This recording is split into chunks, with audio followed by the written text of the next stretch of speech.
Mesdames et messieurs, bienvenue dans votre émission bi-hebdomadaire de cinéma par des potes. Je suis entouré de mes potes dans DCP. Je suis entouré de Fred, Jérém, Julien. Salut. Comment ça va? Ça va. Oh, on a plus d'entrain que la dernière fois, et toi, c'est toi qui... Ouais, j'avoue. Non, on est bien, on est le week-end, on est vendredi soir. Vous nous écoutez le vendredi soir, donc ça va. Tu penses pas à ceux qui travaillent le samedi? Ouais, de ouf. Et le dimanche? Ah, T'oublies ça t'en fais quoi de ceux Le- qui travaillent, le- qui se lèvent tôt le matin? Le dimanche, c'est le jour du Seigneur, messieurs. Le Bah. dimanche, on ne travaille pas. Non, je rigole. Et le vendredi soir, c'est l'heure du cinéma. Oui, pourquoi le vendredi soir spécialement? Parce que c'est DCP. Ouais, c'est pas faux. Ah, oui. Ok. J'allais dire mercredi Le soir, vendredi, c'est poisson et DCP, voilà. Voilà. Super bref. programme. Non, on a mieux comme programme, on a quand même des films, des jeux comme d'habitude, et on commence par les actus. Parce qu'on commence toujours par ça, voilà, tout Bah ouais, simplement. c'est ça, toujours, c'est le l'actu principe. ciné. C'est que chaque personne a choisi une petite actualité qui l'a marqué, et je propose de commencer par Fred. Ok, alors moi je vais vous parler de Dali de Quentin Dupieux. La bande-annonce c'est sorti et du coup je me suis un peu intéressé au film et en fait ça sera une sorte de faux documentaire où comment ça s'appelle déjà ton crush là, l'actrice Anaïs qui- Desmoustiers. Voilà, qui interviewe en fait Dali mais qui est joué par 6 acteurs, d'où en fait le titre Dali où il y a 6 A. Parce qu'il y a 6 acteurs. Voilà, 6 Ok. acteurs. Du coup, ouais, Dupieux, cool, une bande-annonce qui dure 20 secondes comme d'hab. Et qui, comme à chaque bande-annonce de Dupieux, me donne pas envie. Ah ouais? Ah, vraiment. Vraiment, j'ai vu ça, j'ai fait... Ah. Yannick, ça donnait envie, non? Pas trop. Non? Non, Ok. mais en Bah, fait ça me donne pas envie, mais je vais le voir quand même. Oui, je vais le voir. Bah là, c'est vrai que cette bande-annonce m'a pas trop donné envie, tu vois, mais... Ouais, bon, Oh, on tu verra. vois, on est d'accord. Ouais, c'est vrai, non, c'est Mais vrai. bon, tu sais que c'est du Dupieux, ça va pas durer très longtemps, ça va pas t'investir trop, donc... Ouais, voilà, ça va être marrant. Pour Dupieux, tu passes plus de temps à prendre les transports, regarder la bande-annonce qu'à voir le film. Ah, pour Yannick, ouais, c'était ça. Un peu ça. Jérém. Alors, bah moi, ma news, c'est la date de sortie qui est repoussée de Mission Impossible 8, qui passe de la sortie du 28 juin 2024 au 23 mai 2025. C'est un changement qui est dû à la grève des acteurs qui est toujours en cours. Pour le coup, les deux films Mission Impossible, les deux derniers, 7 et 8, là, ils se sont un peu pris cher dans leur gueule. Les deux devaient être tournés tout coup sur coup, et le premier, il s'est fait plusieurs fois repousser, d'une part pendant le tournage, et après, à cause du Covid. Et celui-là, le deuxième, se fait encore une fois arrêter pour une autre raison, là, la grève des acteurs. À savoir que le deuxième film ne s'appellerait peut-être pas d'être iconique partie 2, alors qu'il y avait la partie 1. Donc du coup, est-ce qu'on assisterait au premier changement majeur d'un titre de film une fois le film sorti? Je sais pas, parce que le film s'appelle partie 1. Donc du coup, est-ce qu'ils vont enlever le partie 1 vu s'ils changent le titre? Bon voilà. Donc ce qui a entraîné pas mal de changements chez Paramount Pictures au niveau des dates de sortie. Donc If, un film et avec John Krasinski, mais avec un casting assez pas mal quand même. Donc ça, c'est un film qui devait sortir le 24 mai 2024, qui est avancé du 24 au 17 mai 2024. Donc c'est le seul changement où ça avance. If pour Imaginary Friends, qui parlera d'une petite fille qui va commencer à avoir tous les amis imaginaires, notamment ceux qui ont été délaissés par les adultes. Le film A Quiet Place Day One, qui parlera de l'arrivée des aliens dans la saga, qui n'est pas réalisé par John Krasinski parce qu'il est parti faire If, mais par Michael Sarnowski à la place de Jeff Nichols prévu initialement, et qui prend la place de Mission Impossible 8, du coup, qui sortira le 28 juin 2024 au lieu du 8 mars comme prévu initialement. Et enfin, le film Bob l'éponge, qui est repoussé, car c'est Mission Impossible 8 qui a pris sa place, donc du 23 mai 2025, il est donc repoussé au 19 décembre 2025. Ça veut dire qu'il y a un Bob l'éponge qui va enfin sortir, mais au cinéma, pas sur Netflix. Ouais, mais il y en a eu quelques-uns avant. Mais là, le prochain film Bob l'éponge live action, je crois qu'il est live, moitié animation, moitié live. On devra attendre jusqu'au 19 décembre 2025, voilà. Ça fait beaucoup. Là, non. Julien. Écoutez, moi je voulais vous parler de la mort de Richard Roundtree, ce 24 octobre, à l'âge de 81 ans. Alors, qui c'est Richard Roundtree? C'est pas un acteur très connu, mais il y a peut-être peu de chances que vous ayez déjà entendu son nom, et pourtant, c'est une grande figure de la Blaxploitation. Alors, qu'est-ce que c'est la Blaxploitation? En fait, c'est le cinéma qui émerge dans les années 70 aux États-Unis, et c'est surtout une production qui est issue des Afro-Américains, qui avaient à cette époque une place très marginale dans le système américain, dans le système cinématographique américain. Comme grand film de la Blaxploitation, on a Sweet Sweetback Badass, Song de Melvin Van Peebles, et on a aussi la saga Shaft, et cette saga Shaft, c'était avec Richard Roundtree justement. Et cette même saga, elle a eu le droit à une suite dans les années 2000 avec Samuel Jackson, ce qui est pas rien, et en plus, ce film-là a lui-même eu encore une suite, cette fois en 2019, avec toujours Samuel Jackson, et en sachant que Richard Roundtree apparaissait encore dans ces films. D'accord. Voilà. C'était pas le truc sur Netflix où justement il y avait 3 générations de Shaft qui... C'est ça. qui En sont- fait, à chaque fois, c'est T'as Shaft, donc avec Richard Roundtree. Samuel Jackson, c'est le fils. Et dans le dernier, c'était le neveu. C'est ça. Du coup, dans le dernier Shaft, t'avais les 3 qui étaient réunis, c'est ça, non, il me semble. C'est possible, je les ai pas vus. Il me semble. J'ai jamais entendu parler de ces trucs-là. Voilà. Moi, mon info, elle est un peu plus simple. C'est que les fans de Letterboxd vont être en joie parce que Martin Scorsese a ouvert un compte Letterboxd. Mais non. Si. Oui. Et il a déjà créé 2 listes dessus. Alors, t'as la liste Companion Films, c'est les films. Et son top 10 des Marvel. Tu me coupes pas la parole.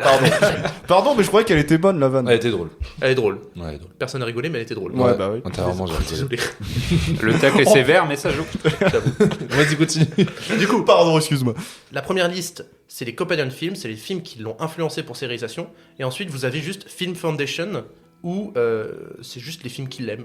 Et il y en a beaucoup. Et il n'y a pas de Marvel. Mais voilà. Mais je trouve ça très drôle Est-ce d'avoir. qu'il aime bien un film de Claire Denis? Bah, je sais pas, va voir. Ok. Mais ça pourrait peut-être me convaincre d'installer Letterboxd. Non, Non, putain, je mais ce serait- déconne. Ah. Je déconne, toujours fidèle à Sens Critique. Ok les potes, et ben écoutez, on va continuer avec les chiffres de Jérém, parce que Jérémy est notre spécialiste chiffres, et il a décidé de nous faire jouer, En effet. pas de calcul de maths, mais des estimations sur... C'est ça, c'est sur les records du box-office français, en effet. Donc cette fois-ci, comme lors de la première émission, j'avais envie de parler de gros chiffres. Donc pour la première émission, je vous avais parlé de la barre du milliard de dollars de recettes mondiales, et donc un petit peu des records au box-office mondial, mais cette fois-ci, j'ai voulu me concentrer sur les records du box-office français. Donc je vais vous faire un petit speech avant qu'on commence le jeu des estimations, mais pour vous dire que le cinéma français se porte bien. Les cinémas français se portent bien parce que les Français vont régulièrement au cinéma. Si on regarde à une échelle européenne, c'est souvent la France qui vend le plus de billets de cinéma au cours d'une année. Si on prend l'année 2019 par exemple, qui est la dernière année un peu normale avant qu'il y ait eu le Covid, en Europe, c'est en France qu'il s'est vendu le plus de billets, 213,2 millions, soit environ 3,3 places par habitant. Pour donner un ordre d'idée, le nombre d'entrées cette année en Europe est estimé à 1,01 milliard d'entrées, donc la France représente environ 21% de l'entièreté des billets vendus en Europe. Donc, je rappelle, c'est 28 pays l'Europe. Rien que la France concentre 20%, donc 1/5 des billets vendus cette année-là. Donc pour être plus précis sur des pays frontaliers de la France et pour donner un ordre de comparaison, donc en 2019 c'est 104,7 millions de billets vendus en Italie, 118,6 millions en Allemagne, 103,6 millions en Espagne ou encore 176,1 millions au Royaume-Uni. Mais alors quels sont les records du pays qui va le plus le cinéma en Europe? C'est ça la question que je vous pose. Donc on va voir quelques chiffres et ça va être le jeu des estimations. En tout, je vous annonce qu'il y a 20 points que j'ai à distribuer. Ah oui. Donc celui qui aura le plus de points à la fin aura gagné l'honneur et le respect de tous. Voilà. C'est beau. C'est beau. Ouais, désolé. Je Au veux pire, votre honneur. au pire, je vous offre une bière à la fin de l'émission. Ouais, mais- allez, Ah, alors là, là, c'est différent. là, je vous en c'est plus vrai, là. je sens plus d'envie déjà. Ah Je vais gagner. Donc, Ok. tout d'abord, on va faire sur le film qui a le plus d'entrées en France. C'est toujours Titanic, mais avec combien d'entrées? C'est ça ma première question. Il faut prendre en compte le. Alors juste la ressortie. sortie. Non, juste la sortie originale. Que la sans les sortie. ressorties. Ok. Je tiens à Sans la préciser. ressortie. Ah oui, et je tiens à préciser que les chiffres que je vais donner, ça tient que en compte les sorties originales et les chiffres sont tous arrêtés à partir de. Enfin, tous les chiffres qui vont être annoncés maintenant sont arrêtés au 22 octobre 2023 parce que ça peut évoluer au cours des semaines, mois et années à venir. Donc, ma première question, c'est donc à peu près, donc c'est votre estimation du nombre d'entrées du film Titanic, qui, je le rappelle, est en tête du box-office français depuis maintenant plus de 25 ans. C'est 20 millions. 20, c'est énorme, non? Alors, C'est énorme. C'est le premier. Moi je te dis 22 millions. Ouah, les gars. 20 millions, 22 millions. Attends, tu parles d'entrée, Entrée. de tickets vendus, quoi. De tickets vendus juste Ah juste lors de la sortie originale, hein, parce que le film a eu des ressorties. Et là, on est d'accord, c'est que en France, hein. Que en France. Que Pas 20 en millions, France. c'est trop. 20 millions, c'est énorme. Moi, j'aurais dit genre, je sais pas, moi, 800 000, un truc On comme dirait ça. le juste prix. 800 000 800 000, c'est que En fait, dalle. j'arrive pas à avoir Non. tu vois, cette Alors- idée-là. Genre, moi, alors- je pense plus en box-office plutôt qu'en nombre de tickets, quoi, tu vois. Dis-toi que un film moyen, quand même, ça fait aux alentours des 500 000 entrées. Hein.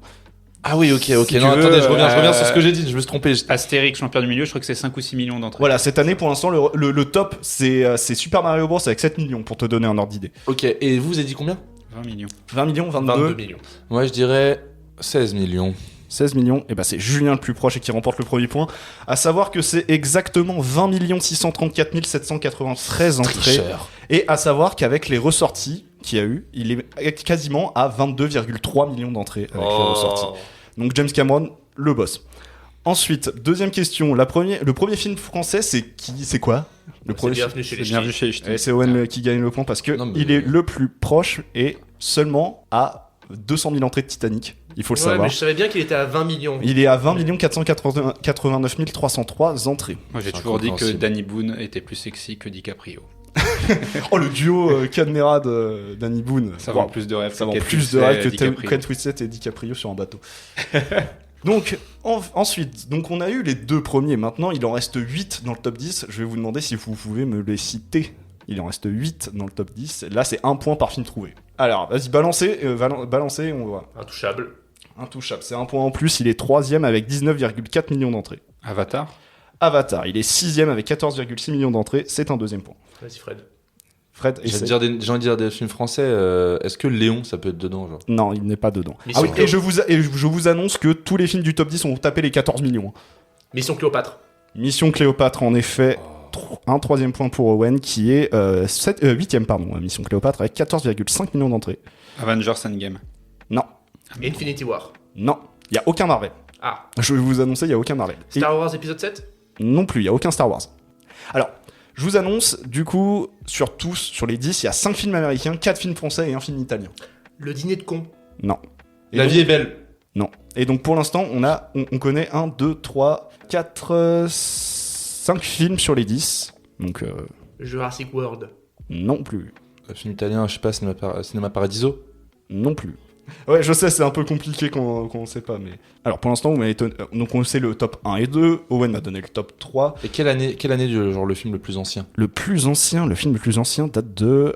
alors, sortie américaine... Alors... Autant on emporte Autant le Voilà, vent. putain, rien qu'avec ça, je savais que j'allais vous avoir. Autant on emporte le vent, 14,563, qui est pas loin au-dessus de Astérix Mission Cléopâtre. Donc 4e point pour Owen. Et donc il nous reste le top 10, le top 9, Le docteur Jivago. Non. Alors il nous reste top 10, top 9, Le Parrain. top 5 et top 4. Non. Mais quand tu dis italien, oui, c'est vraiment italien. Ah c'est oui, pas- le film est italien. C'est pas un Il était une réalisateur. fois dans l'Ouest. Oui, bien Yes. joué. Joli. Avec 14,8 millions d'entrées, 3e point pour Julien. Donc il nous reste le 4e film, le 9e film et le 10e film encore. Là. Alors le 4e, c'est un film français. Le 9e, c'est un film américain. Et le 10e aussi. À tous les coups, le film français, c'est une comédie, mais tu sais, des années 2000 qui a cartonné. Non, il y a un film qui Non, va être, parce que l'ours. tu l'as déjà donné. Ouais, c'est L'ours, Mission non. Cléopâtre. Non. Alors La Grande Vadrouille, c'est avec un gros duo, un gros duo des années 60. La Grande Vadrouille, tu viens de dire. Un gros duo des années 60. Mais tu viens de dire, avant, t'as dit le titre. T'as Ah, dit merde. La Grande Vadrouille. La Grande Vadrouille. Alors là, c'était vraiment pas voulu du tout. C'était vraiment... Je l'ai même pas remarqué que je l'ai Est-ce dit. que, est-ce que j'ai un point parce que j'ai relevé ton lapsus? Si tu veux. Ah, ah. Il profite des erreurs de l'adversaire. Alors, il nous reste le top 9 et le top 10. Le top 9, c'est un film qui a été remaké 2 fois par son réal. Voilà. C'est un Hitchcock. Non, c'est pas un Hitchcock. Mais c'est un film... C'est comme Hitchcock qui a fait parfois 2 fois de ses films. Là, pareil. Godzilla? Bah non, Non. je suis con. Et C'est si- des films hyper connus. Et si vous... Pas Funny Game, non. Non. Ouais, voilà, justement. Ouais. mais Non, non. On disait. Et si vous voulez le top 10, c'est un film qui est sorti il y a pas longtemps. Un remake qui est sorti il y a pas longtemps. Non, c'est un Ah, film qui est ça, sorti c'est il y a un pas autre. longtemps. Mais Ça, c'est l'autre. Le Roi Lion. non, vraiment, quand je dis il y a pas longtemps, c'était l'année dernière. Avatar 2. Ouais. Ah, Voilà, il a On a fait... dit le 1. Il a fait tout juste 14 millions Attends, d'entrées, bah 14 alors, 14 Owen. millions 537 entrées. être Avatar 2. Et donc, le dernier, vous l'avez pas, vraiment? Non, si, On si, va le on va trouver, on l'avoir. va le trouver. Un donc film c'est- qui a été remaké 2 fois par son réal. C'est faux qu'on n'arrive pas à trouver Alors que c'est ultra... Bah, il y a plein cinéma il y a plein classique. d'exemples, il y a plein- Cinéma classique hollywoodien. Les 10 commandements Les 10 commandements, voilà la J'allais dire version... Star is Born. La deuxième version, donc avec Charlton Heston, qui a fait 14,2 millions d'entrées. Ah oui, mais Cécile Voilà. B2000, il a remaké une fois. Enfin, il l'a remaké une fois. Il a Ouais. fait 2 fois, il l'a remaké. Oui, c'est ça. Je me suis peut-être Oui, mal tu exprimé, l'as un mais peu en mal gros, il a exprimé. fait Tu devrais- 2 fois. Tu devrais donner un point à tout le monde, je pense. Ça Parce revient. que t'as dit remaké 2 fois. Il a fait 2 fois son film. Ouais. Ouais. Tu devrais surtout me donner une bière. Attends, c'est pas fini, attends.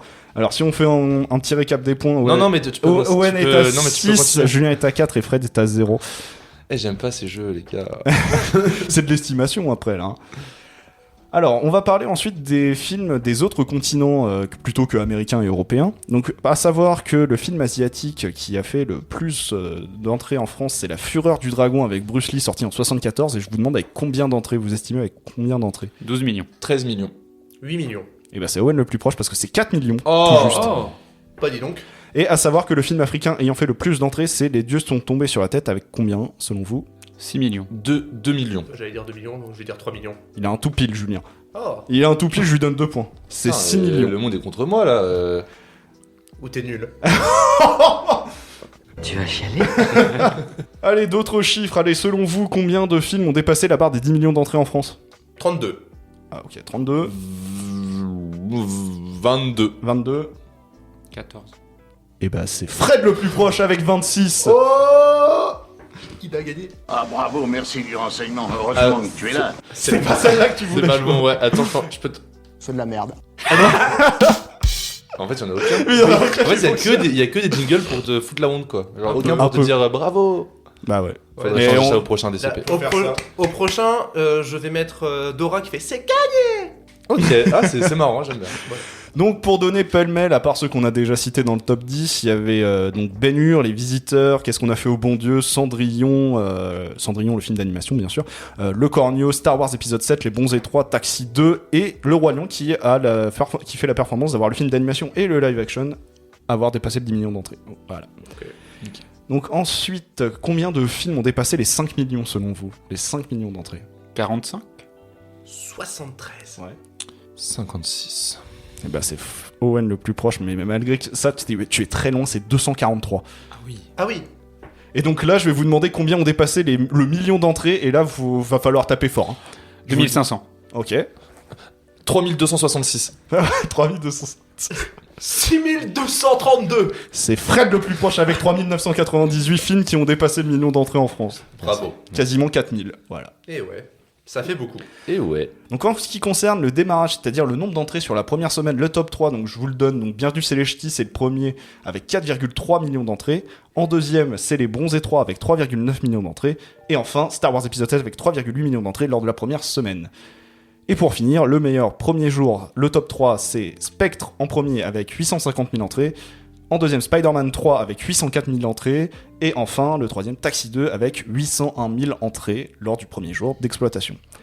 Voilà, donc je me suis concentré sur les chiffres principaux, mais il y en a tellement qu'on pourrait faire un épisode 2 de ça, tellement il y a des chiffres, parce que j'ai pas parlé non plus du nombre du nombre de salles, de la durée des films, en fonction du nombre de semaines, enfin bref, il y a plein de chiffres que j'aurais pu vous donner. Et donc les résultats finaux, Fred, 2 points, déjà Julien 6 points, et enfin Owen 2, 4, 6, 8 points. C'est Owen qui gagne la bière et le respect de tout le monde, bravo. Ah bon, la chauffe. Bravo, bravo.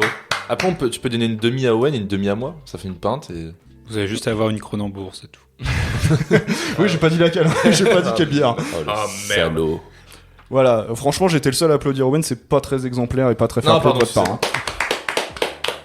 Bah ouais, moi j'allais pas m'applaudir. Tu vas chialer? Bah non, je chiale pas, je suis heureux. Il est- Ou je Ça peux- se voit. Je le faisais à moi-même en fait. Ou je peux pleurer de joie, mais. Ok. Donc voilà, merci à tous. Merci à toi Super. pour ces chiffres. Merci. Merci beaucoup. Jérém. On passe au débat et aux critiques, mes amis. Et en premier film, on va parler de un film qui dure 3h30, Killer of the Flower Moon. le dernier film de Martin Scorsese. Pourquoi vous êtes venu?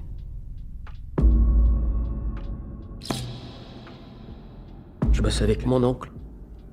Et il vous fait peur? Non, laissez. C'est l'homme le plus gentil du monde. Les Osages, leur heure est venue.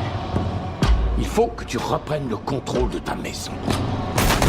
Le pitch. Au début du XXe siècle, le pétrole a apporté la fortune au peuple Osage, qui, du jour au lendemain, est devenu l'un des plus riches au monde. La richesse de ces Amérindiens attire aussitôt la convoitise de blancs, peu recommandables, qui intriguent, soutirent et volent à autant d'argent Osage que possible avant de recourir au meurtre. Alors les gars, il a fallu se le bouffer quand même, c'est 3h30, mais est-ce que c'était des bonnes 3h30 J'ai pas vu le temps passer, perso. Voilà, je voulais laisser la parole à l'expert Martin Scorsese pour dire que moi, je me suis un peu emmerdé. Je me suis beaucoup emmerdé. Oh, moi mon dos il a un peu souffert, mais mon esprit a adoré. Ok. Après je m'allongeais beaucoup, genre à droite à gauche. Donc dans là, le c'est un peu cinéma. team Owen Julien et Jérém Fred, on va dire. Je Ouais. pense que ça va être Après, ça, là. Ouais. J'ai beau dire que je me suis emmerdé, j'ai pas dit que le film était mauvais. Hein. Ah non, moi non plus, mais c'est quand même long quoi. Enfin, Non, c'est très bien. c'est long, mec. Non, c'est très bien. Au bout d'un moment, j'étais en mode ok, on a compris. Enfin, termine quoi, j'en pouvais Et plus. bizarrement, le truc le plus long pour moi, c'était le dernier tiers. Ouais, Il est- bah, alors, ouais, moi aussi. Il Ouais, est ouais. peut-être dispensable, mais ça fait partie de Scorsese. En fait, Mais c'est Scorsese. oui, mais il veut aller au bout des choses avec ses personnages. C'est-à-dire, si on veut, le dernier quart d'heure, c'est un peu le moment de rédemption de son personnage, c'est le cœur de son cinéma, donc c'est un peu long, mais il en a besoin. Mais je trouve pour, qu'elle arrive trop tard justement cette rédemption. J'ai l'impression que tout le film c'est ça et puis à la fin tu vois, c'est dommage, non? Ça aurait pu arriver un peu avant et non? Bah, en fait, moi, il y a un truc sur lequel je peux pas critiquer Scorsese, c'est le scénario et la structure du scénario, parce que c'est un film ultra réel. C'est-à-dire que tout ce qui s'est passé, c'est documentarisé, c'est ultra précis en matière de reproduction des événements passés. Ok. Et du coup, la question, c'est juste où est-ce qu'il décide de commencer et où est-ce qu'il décide de finir. Mais tout le reste du récit, c'est un condensé de choses qui se sont véritablement passées. Donc quelque part, moi, j'ai pas trop de problème avec ça. Anecdote pas mal, c'est que Scorsese, de toute façon, il fait beaucoup de films qui reproduisent des histoires réelles. Genre, t'avais Les Affranchis qui ont fait ça. Le Loup de Wall Street aussi. Hein. Exactement. Du coup, il a ce côté très proche du réel, documentarisation de faits avérés. Sauf qu'avec Les Affranchis, il changeait les noms, il changeait quelques petits trucs. Alors que là, avec cette histoire-là, c'est marrant, mais les noms des personnages, c'est exactement les mêmes que ceux de la réalité. C'est vraiment quasi genre documentaire. Du coup, ce côté ultra genre lancinant, lent et très factuel, ça me pose pas du tout de soucis devant ce film. Bah, de toute façon, tu le sens dès le départ, en fait. Genre déjà, t'as l'introduction avec ce côté très cinéma muet, les cartons, etc., qui va donner bien ce côté documentaire où tu vas enchaîner ces photos.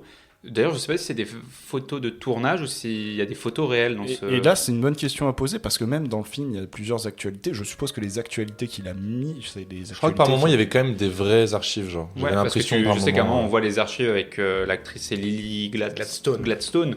Donc on sait qu'il reproduit les archives. Moi, je pense qu'il doit avoir du vrai dans tout ce qui circule dès le départ. J'avais bien l'impression par moment sur certaines photos. Tu vois quand même une différence entre la photo actuelle et les anciennes, quoi. Il y avait quand même mais même quand le personnage de De Niro il va au ciné, je pense qu'il a été récupéré des vraies actualités cinématographiques de l'époque. Connaissant le bonhomme qu'est Scorsese, je serais pas étonné non plus. Oui.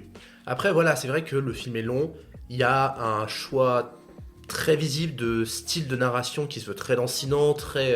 voilà, tu te poses et tu acceptes d'avoir de longues discussions entre deux personnages qui vont prendre du temps avant de donner leur dialogue. Mais encore une fois, genre, c'est presque au service d'un réel et d'un truc du quotidien qui fait que tout de suite, t'es dans le monde dans lequel on te projette. Et une fois que t'es dedans, t'es dedans. Déjà, si tu regardes vraiment toute une partie du film, c'est vraiment comment filmer le territoire osage en fait. Ça va être c'est les longs plans. Alors je sais pas si c'est des plans à la grue ou si c'est du drone qu'il a utilisé, mais t'as beaucoup de plans en hauteur, t'as beaucoup de plans d'ensemble, tu vois comment est organisée la tribu et même la ville, l'espace de la ville en fait il occupe énormément de place. C'est-à-dire comment se déplacent les Indiens, comment sont-ils habillés, leurs coutumes, leur culture. Et d'ailleurs c'est super intéressant parce que t'as un parallèle qui se crée dès le départ et qui t'as presque l'impression d'avoir un tableau surréaliste anachronique.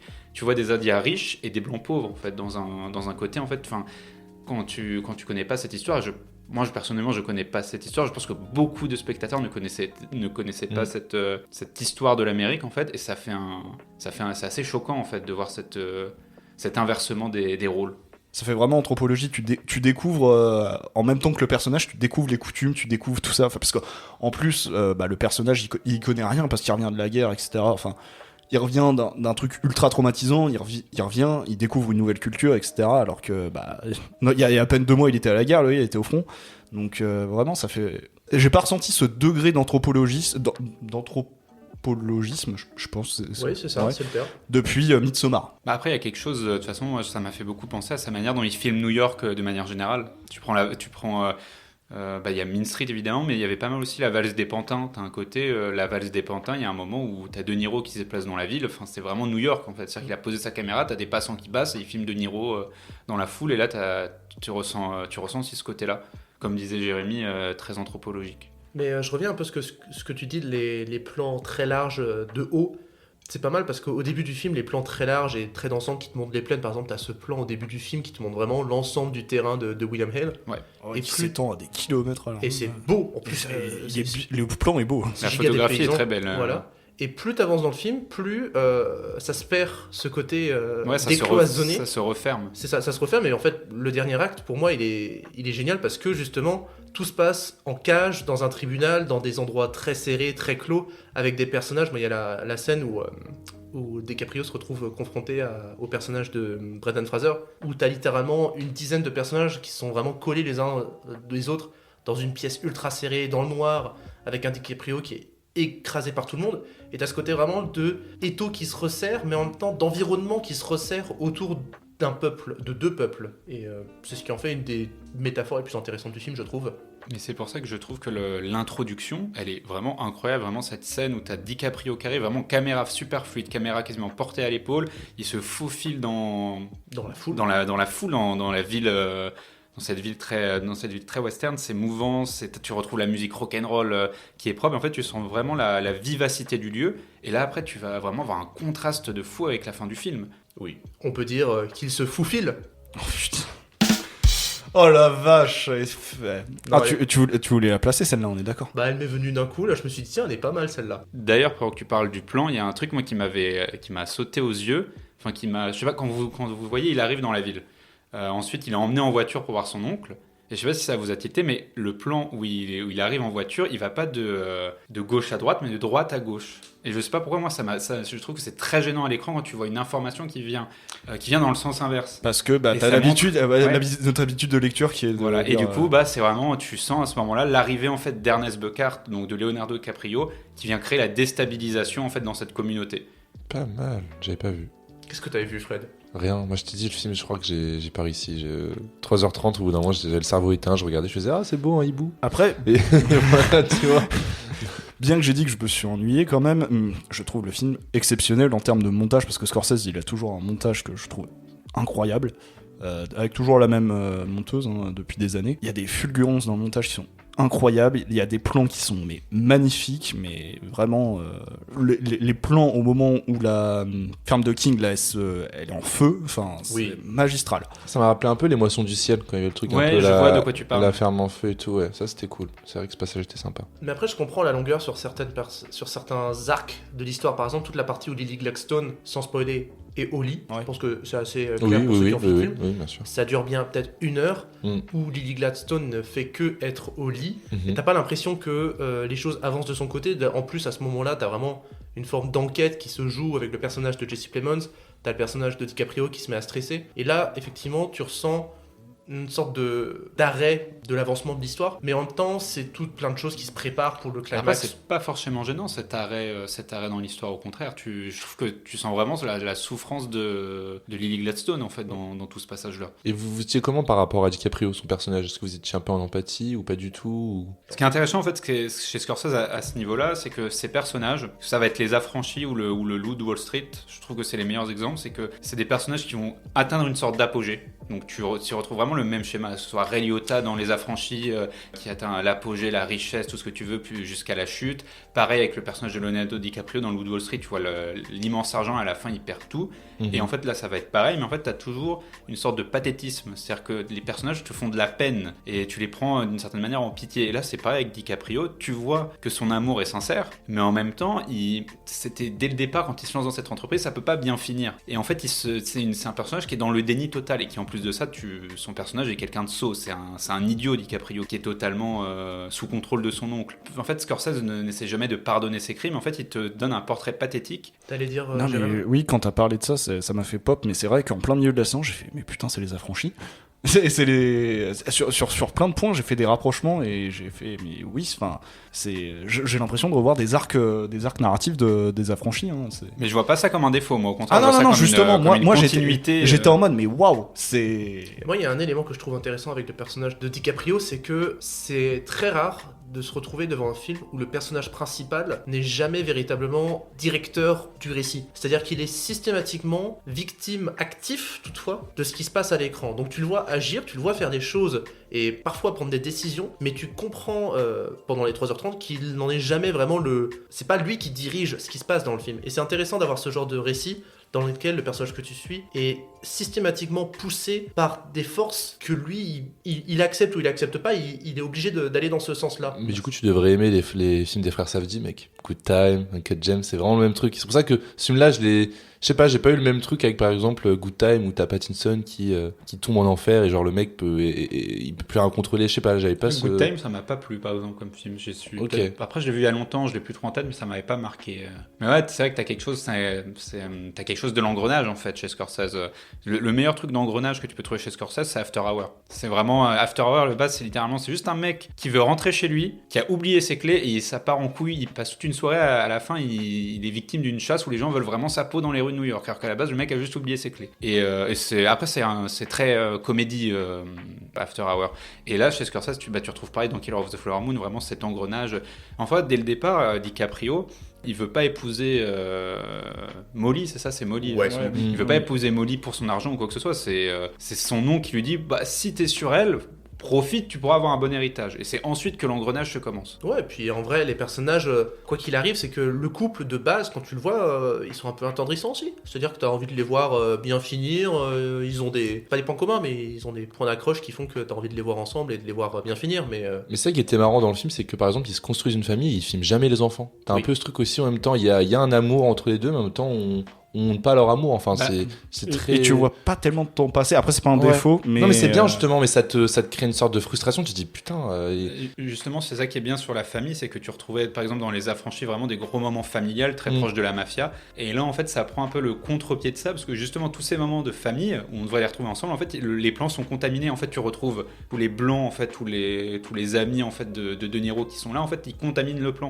Et même le plus intéressant, c'est si tu compares la scène de mariage au début où donc t'as vraiment une partie, t'as les blancs de la communauté, t'as les indiens de la communauté, le plan de baptême, tu n'as plus aucun indien en fait dans le plan. Ils sont totalement exclus du plan. Et je pense aussi au gros plan séquence là qui rentre dans la maison, qui doit cohabiter tout le monde. Oui, je pense à ça aussi dans scène de famille, c'est ça. T'as vraiment une contamination du plan. Mais pour en revenir à cette histoire d'absence d'enfant, en plus, c'est curieux parce que un des derniers rebondissements du film, la révélation que Jesse Plemons a à faire à DiCaprio, je pense que vous l'avez en tête si vous avez vu le film. Bien sûr. Elle inclut un personnage qu'on n'a pas du tout vu dans le film, mais la simple performance de DiCaprio et de Plemons et même de Niro qui est dans les parages dans cette scène-là, moi ça arrive à me faire un peu mal au cœur. Ok. Oui, on est d'accord que DiCaprio et De Niro font une putain de performance. Alors après, j'ai vu beaucoup si tu regardes, alors que ce soit dans mon entourage ou surtout dans la critique presse, le jeu de Niro se fait flinguer, de DiCaprio, pardon, excuse-moi, le jeu de DiCaprio se fait flinguer. Ah oui, c'est quoi les arguments?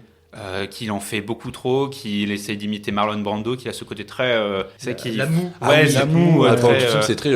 Ouais, moi ça m'a pas spécialement dérangé, mais je me demande ce que vous en avez pensé du coup de sa performance. Ah non, moi je la trouve incroyable. C'est vrai que je me rappelle pendant le film, je l'imitais. Genre, ça m'avait tellement marqué que pendant le film, c'est comme ça. Bah oui, Est-ce que c'est pas la marque des grands acteurs, ça? Tu vois, t'imites les mimiques qu'ils font. Moi je pensais que c'était Florence Pugh pour moi. Il y a que Florence Pugh qui avait fait ça dans Midsommar. J'avais oublié, tu vois, après Robert De Niro, DiCaprio. Moi j'ai trouvé ça exceptionnel. En plus, je trouve qu'il n'y a pas d'autres acteurs qui seraient capables de faire ce style de performance parce que c'est une direction d'acteur qui est évidemment pendant 3h30 on dirait qu'il va péter un câble, qu'il va pleurer, il a le regard larmoyant à chaque fois. Mais ça c'est une décision de Scorsese et DiCaprio simplement il livre une performance qui est ultra juste et ultra précise et genre on peut trouver ça too much mais ça c'est un choix artistique plus qu'autre chose parce que finalement DiCaprio il fait ce que personne d'autre saurait faire du bon DiCaprio. Après je trouve que De Niro l'éclipse parce que De Niro est tellement bon, charismatique. Ce qui est impressionnant c'est que De Niro a 80 ans. Dans ce film tu lui en donnes 15 de moins en fait. Il a une forme, il a une façon de jouer, genre il passe de l'oncle attendrissant à la pire des raclures en fait.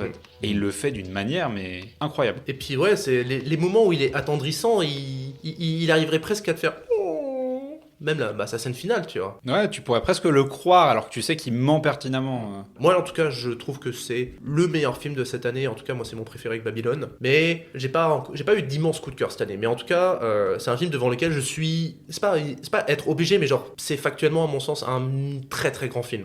Mais ça peut être un très grand film mais qui t'est pas touché, tu vois. Ouais, mais il m'a pas touché au plus profond de mon cœur, mais j'ai beaucoup d'admiration, c'est surtout ça en fait. Il provoque de l'admiration.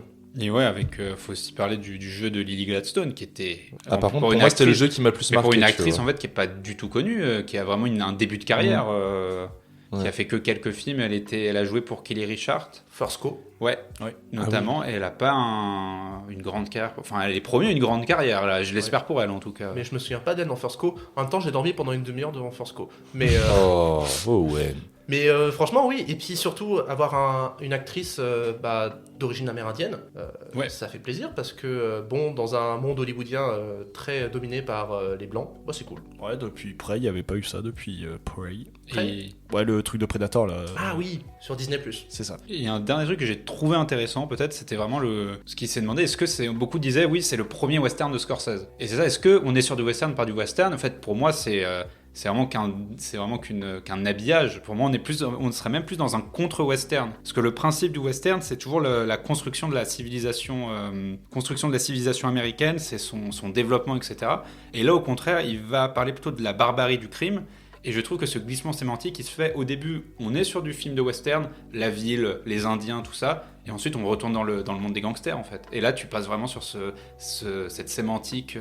Ouais, non, et juste pour revenir vite fait à ce que tu disais tout à l'heure sur le fait que d'abord t'as des grands espaces, etc., et après tu te renfermes petit à petit, j'ai peut-être compris le sens du dernier plan du coup, puisque là il revient sur des hauteurs, et sur des hauteurs, et peut-être c'est un retour au fait que il y ait plus tout ça autour d'eux, et puis voilà, je vois ça peut-être comme ça. Mais pour conclure, peut-être avec cette histoire de genre, avec Scorsese, qu'importe le genre, en fait le genre n'est qu'un prétexte, parce qu'au final ce que tu regardes c'est un film de Scorsese. Et qu'importe que ce soit une comédie, que ce soit un film de mafieux, que ce soit un drame, que ce soit un film sur Jésus-Christ, dans le fond, il y a une patte qui est tellement imprégnée et tellement dans le style du réalisateur que tu t'en fiches un peu de ce que tu vas voir en forme de genre, tu sais que tu vas voir du Scorsese. Bah, ça reste l'humain en fait, son centre principal. Du grand Scorsese. Scorsese. On dirait un truc sur une affiche qui pourrait avoir sur une affiche du grand Scorsese. Comme d'habitude. Avec entre parenthèses, comme d'hab. Est-ce qu'on a conclu avec Killers of the Flower? Ouais, vas-y. Les chiffres. Ouais. Moi si tu voulais l'annoncer, mais... Bah non, Alors, bah, est-ce ok. que ça marche, Jérémy? Alors, bonne question. Alors, à savoir que le film, c'est un film Apple original de base, et co-distribué par Paramount, budget 200 millions. Et alors, le premier week-end US, il a fait 23,2 millions de dollars de recettes. Premier des nouvelles sorties, mais je tiens à préciser qu'il n'y avait pas grand-chose ce week-end-là en face. Mais il était quand même derrière le concert de Taylor Swift qui était en deuxième semaine d'exploitation et qui cartonne aux États-Unis. Je tiens à dire que ça fait des records, le concert de Taylor Swift. Enfin, donc le cumul à l'heure actuelle, on est à 35,6 millions aux États-Unis et en cumul mondial, on est à 56,8 millions. Voilà. En France, la première semaine FR, il est à 418 140 entrées, donc quatrième du box-office de la semaine et troisième des nouvelles sorties de la semaine derrière Une année difficile et Les Trolls 3. Donc du coup quatrième parce que le premier, c'est toujours la Pas de Patrouille qui défonce tout le box-office. Oui, je tiens à placer Pas de Patrouille, le film Pas de Patrouille tant que je peux. Viva la Pas de Patrouille. Et voilà. Film suivant, messieurs. Oui. On passe à Saw 10 ou Saw X de David Grutter. Alors, Greta. Grotert pour moi. Ok. Saw Saw X. 10 de David Grutter. Kevin Grutter. D'après ces scanners, la tumeur n'a jamais été retirée. Il me reste combien de temps? Quelques mois, au mieux. J'ai encore tellement de choses à accomplir. Bonjour à tous. C'est l'heure. On va jouer à un jeu. Vous avez tous prétendu me guérir. Moi, ce que j'ai prévu pour chacun d'entre vous est bien réel. Le pitch, mesdames et messieurs. Atteint d'un cancer, John Kramer se rend au Mexique afin de subir une opération expérimentale capable de guérir sa maladie.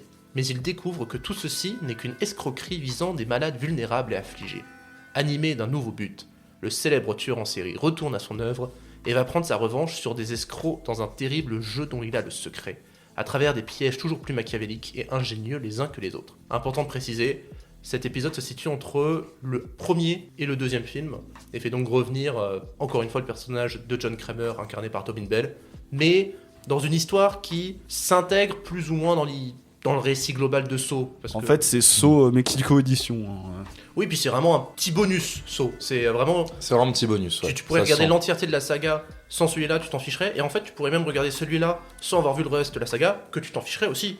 Voilà. Parce qu'il se regarde plutôt bien. Donc, juste précision, Kevin Grotert, du coup, le réal n'est pas à son coup d'essai, parce que c'est le monteur des films Saw 1 à 5, Jigsaw, et qui a monté celui-ci, et qui a réalisé les deux films les plus marrants de la saga, parce que c'est Saw 6 et Saw 7. Voilà. Je les aime bien. Mais ils sont pas marrants pour leur titre, ils sont marrants pour leur contenu. Moi, ils sont marrants pour leur titre, mais... En tout cas, c'est un mec qui est là depuis le début. Quoi. Voilà, qui le a mec... toujours suivi la voilà. saga. Et à savoir qui a- que c'est un film où il y a beaucoup de personnes qui reviennent, parce que Charlie Clouser a fait la musique de tous les films Saw qui est là, donc voilà. Puis il y a même certains personnages Bah déjà, oui, qui refont leur apparition. Donc, On peut le dire parce que la bande-annonce, il le montre, non? oui, le personnage de Amanda. Amanda, oui. Ouais. le personnage d'Amanda qui est l'associé de John Kramer, une des associées, parce que John Kramer, le principe, c'est que le personnage... Il a plein de disciples. C'est ça, c'est qu'en fait, il choisit un peu ses victimes, dans le sens où ses victimes ont des problèmes sociaux ou personnels. C'est des petits cons. C'est ça, qui méritent en soi une punition. Quand même. Ils ont une épreuve souvent très physique et qui s'apparente à de la torture physique personnelle.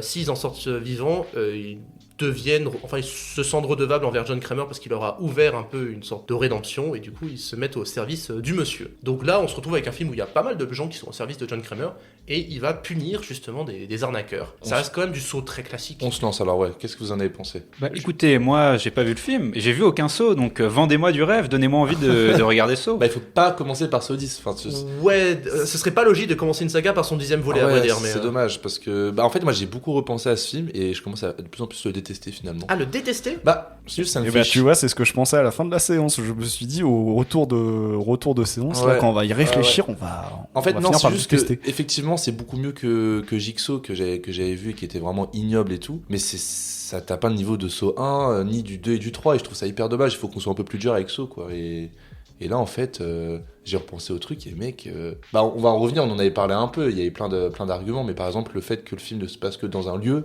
que ça change jamais. On parle aussi du filtre Mexique.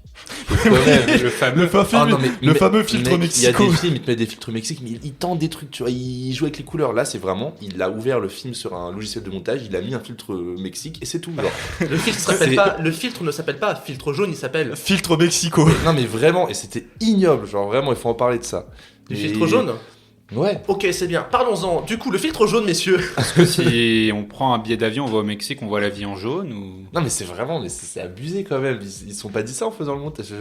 Non, bah après, en fait, le film, moi, je le trouve un peu con, mais genre, j'ai de la tendresse parce que c'est un bonus, c'est un petit cadeau, C'est quoi. un petit bonus, mais bon. Ils te le vendent comme le retour de Saw 10, waouh, incroyable et tout. Ouais, et- évidemment, il faut faire de la thune, mais bon, c'est. C'est pas vendu comme le retour aux sources de la saga, justement. Justement, Ah moi, bah, si que c'est ça, j'avais vu. putain, J'avais vu ça, moi. J'avais vu que Ah c'était ouais un retour aux sources et que justement, on fait plus d'erreurs comme les précédents, on fait un film comme les premiers, quoi. Non, mais après, moi, je trouve qu'il a réussi assez simplement à adopter la pensée Saw. Genre, c'est-à-dire que t'es pas dépaysé quand tu le regardes, t'as pas l'impression d'avoir affaire à quelque chose de nouveau.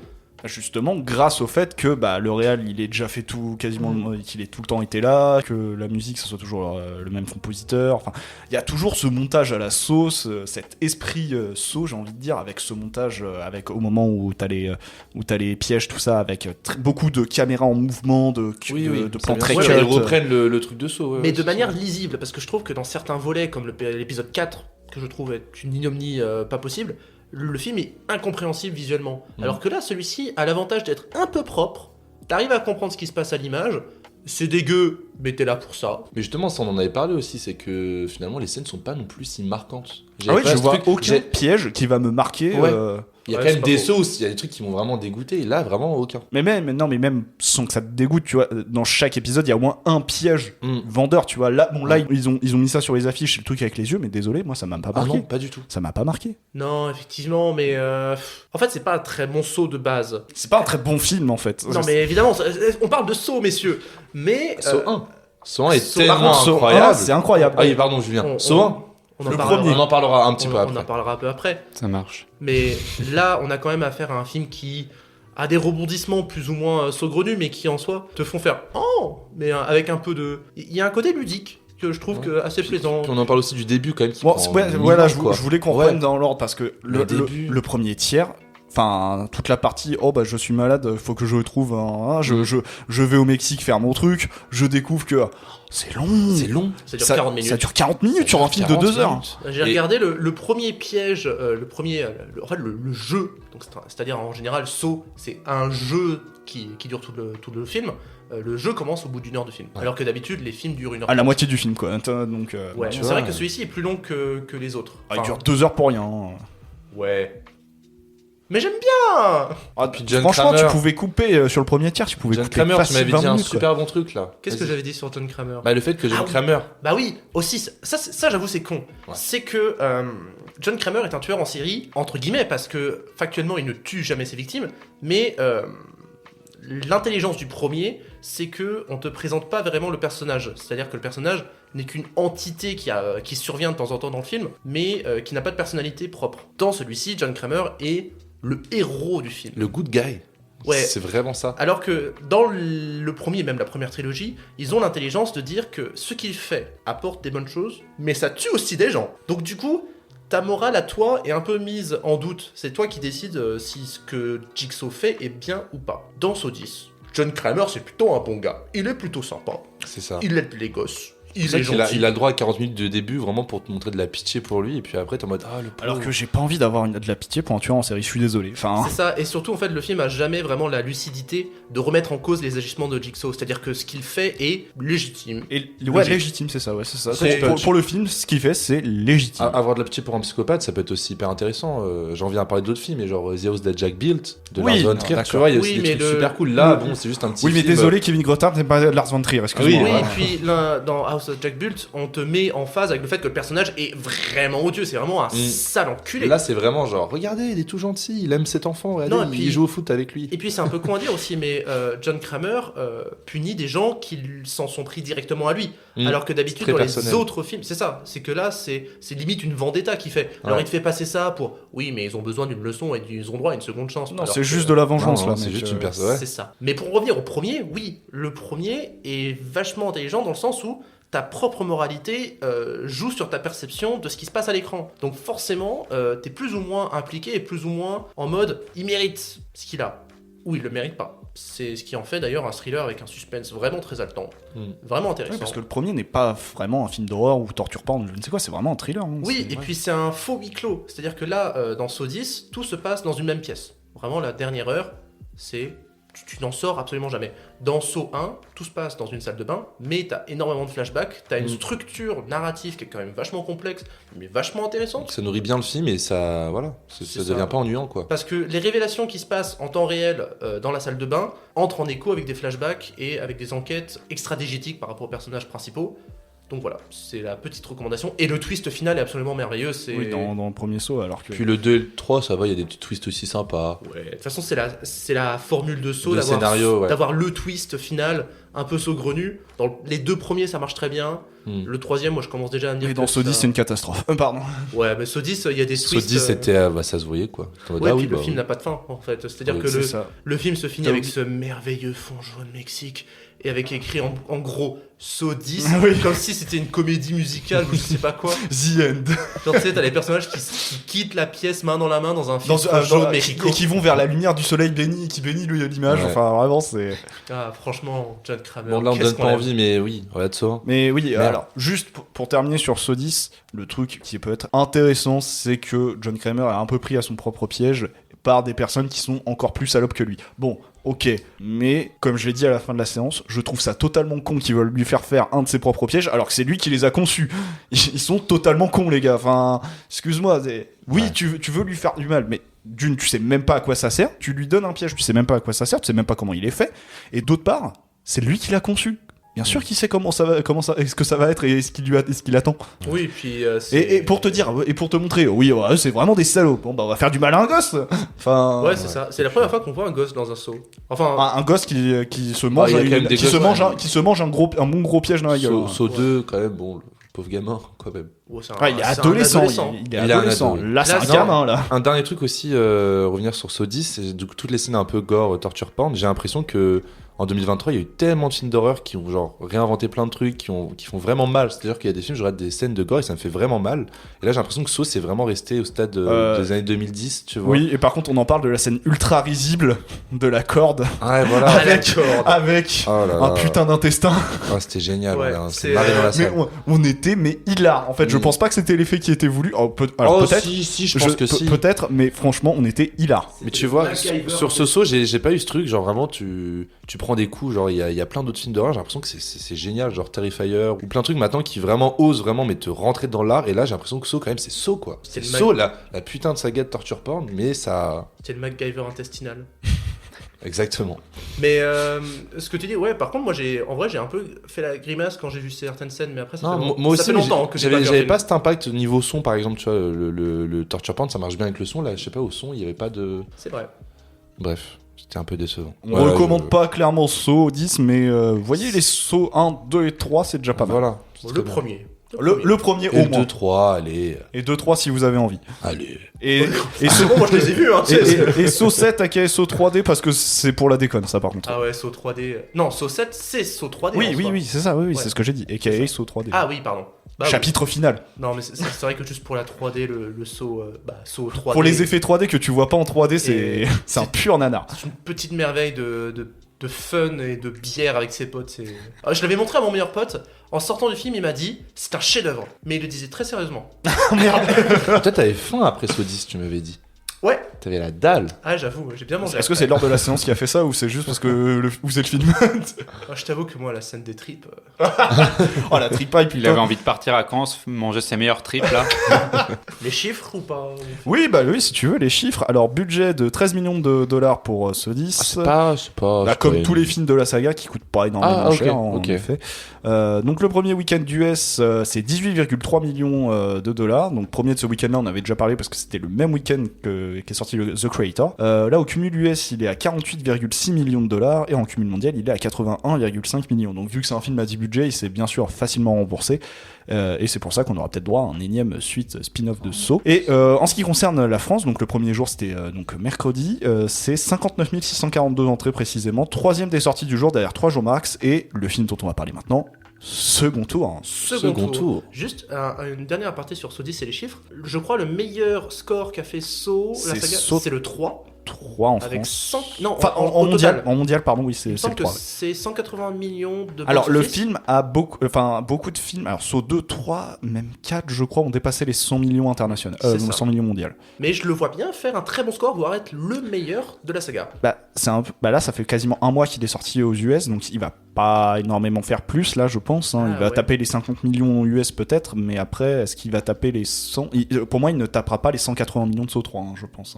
D'accord. Il en est trop loin pour ça maintenant. Ok, très bien. Et ben, on va rattraper la jolie transition que nous avait Ouais, offert ouais. Jérémy avec second tour d'Albert Dupontel.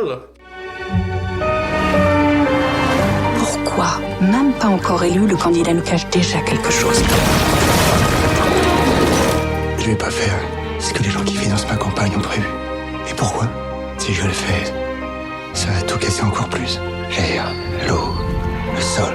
Ils sont trop forts, trop puissants. Ils me lâcheront plus même quand je serai là. Second tour d'Albert Dupontel, de quoi ça parle? Alors c'est un journaliste, une journaliste politique en disgrâce placée à la rubrique football, Mademoiselle Pov, qui est sollicitée pour suivre la campagne présidentielle en cours. Le favori est un quinquagénaire héritier d'une puissante famille française et novice en politique. Troublée par ce candidat qu'elle a connu moins lisse par le passé, Mademoiselle Pov se lance dans une enquête aussi étonnante que jubilatoire. C'est cool second tour en vrai. Moi je découvre Dupontel avec ce film. Son tout Tu premier découvres film. Dupontel? Ouais. Ok. Bah, Moi, moi c'était j'aimerais mon- bien. C'était quoi toi? C'était ton premier ou pas? Non, moi c'est mon deuxième. J'avais vu Adieu les cons. Ouais, comme toi aussi. C'était mon deuxième. J'ai vu Au revoir là-haut, Adieu les cons, et du coup, celui-là. Ok. J'ai l'impression que beaucoup de gens ont commencé à s'intéresser à Dupontel avec justement à partir d'Au revoir là-haut. Ouais. Alors que quand tu regardes les films qu'il a fait avant, bon, il y a Bernie qui est très connu, Voilà, il y a 9 le mois- créateur. 9 mois ferme, Le créateur qui a l'air vachement rigolo. Où c'est un enfermé film, dehors. Le créateur, c'est un film où Dupontel, il écrit une pièce de théâtre, mais il a oublié d'écrire sa pièce de théâtre. Et elle doit être représentée dans 3 semaines. Ça a l'air vachement drôle. Ok. Voilà. Mais j'ai l'impression qu'il y a peut-être une coupure entre ces films-là et Au revoir là-haut, non? Il y a eu un peu. Il y a eu combien de temps entre Au revoir là-haut et ses précédents? Au revoir là-haut, c'est quoi, 2017? Alors, 9 mois ferme, c'est 2013, et je crois que Au revoir là-haut, 2016 c'est ou 2017. Ouais. Ouais, c'est Ah ça. ouais, non, Adieu c'est les toujours cons, c'était 2020. C'était Ouais, non, c'est année- toujours un année peu du confinement. il a toujours un peu la même période de réalisation et tout. Mais je crois, après, je l'ai pas vu, mais je crois qu'Au revoir là-haut a cette forme de scission, dans le sens où c'est pas un film. C'est une adaptation, quoi.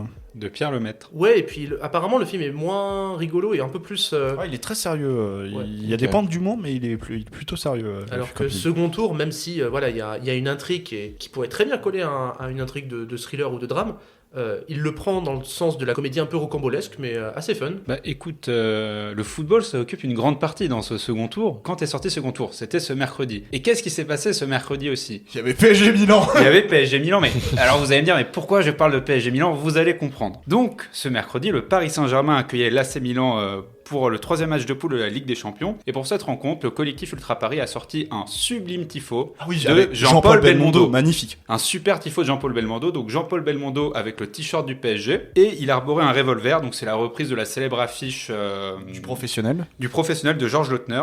Et il y avait cette phrase: je les ai dans le viseur comme Belmondo. En face, il y avait un diable aux couleurs de l'AC Milan. Et donc, pourquoi je vous fais cette digression? Parce que le début du film de Dupontel, c'est un hommage à Belmondo. Il y a un petit écriteau, Oui. ce film est dédié à Belmondo. Mm.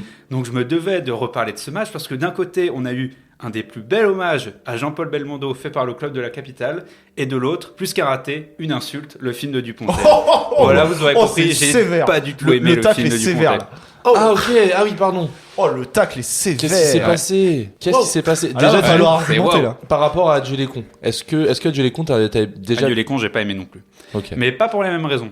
Parce que Adieu les cons, autant je trouvais qu'il y avait plein d'idées, et bon, il y a des choses que j'ai pas aimé dans les deux films qui se retrouvent.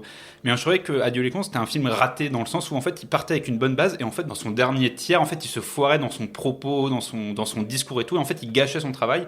Là, second tour, je trouve que c'est un raté total. Ok, genre Mais des- voilà, malheureusement, ça se voit que Dupontel, il veut faire des choses bien, ça se voit qu'il est sincère. Oui. J'ai pas envie d'être méchant avec Dupontel parce qu'il est pas méchant, tu Juste vois. que toi, ça te parle pas, quoi. C'était mauvais. C'était très Mais mauvais. c'est un cinéma très naïf, ce qu'on se disait avec Owen, c'est que c'est Ouais. très genre. Tu regardes ce film, t'as l'impression de voir une sorte d'Amélie Poulain un peu.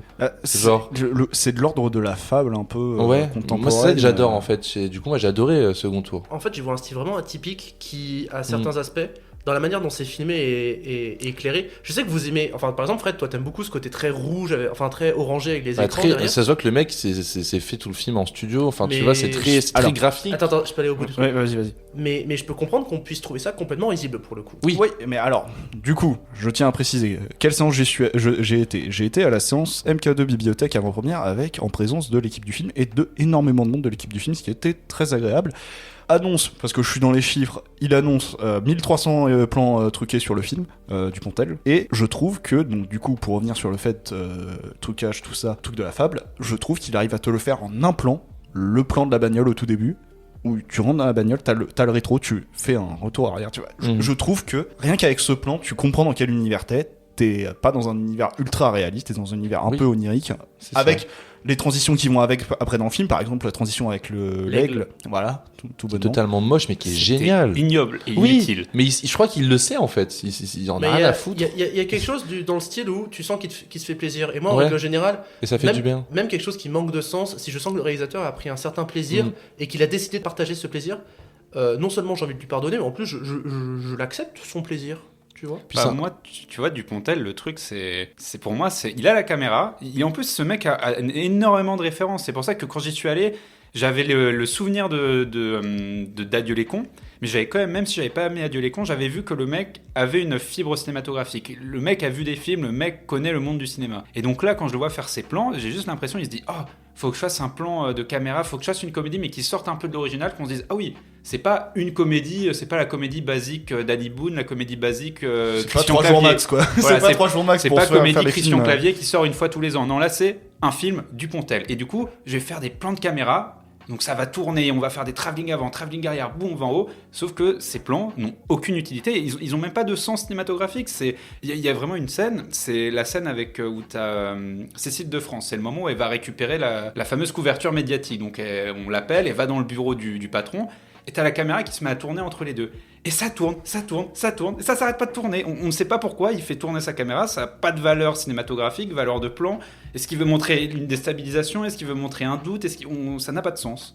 Mais c'est vrai que toutes ces choses-là, je les ai constatées pendant le film. À l'inverse, encore une fois, moi j'y trouvais un plaisir. Quelque part, genre, ne serait-ce. Alors, c'est peut-être un peu désuet et naïf, comme on dit, mais ce côté très. Pas vouloir faire comme les autres, mais un peu méchant garçon, mais méchant garçon tout lisse, ça provoque ma tendresse, quelque part. Bah, peut-être que on pourrait dire qu'il arrive à faire revenir le spectateur dans un état d'enfance et d'onirisme. On pourrait dire ça. Avec la manière dont il fait les flashbacks. Bah, avec également. Adieu les cons et ce film-là, c'est toujours le même truc, ouais. C'est des flashbacks.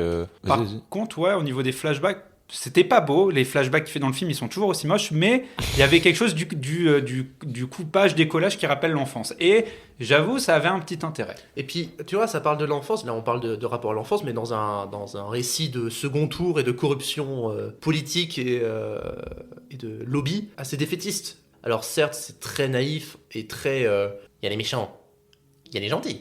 Donc, un peu con-con. Mais moi, je trouve ça cool.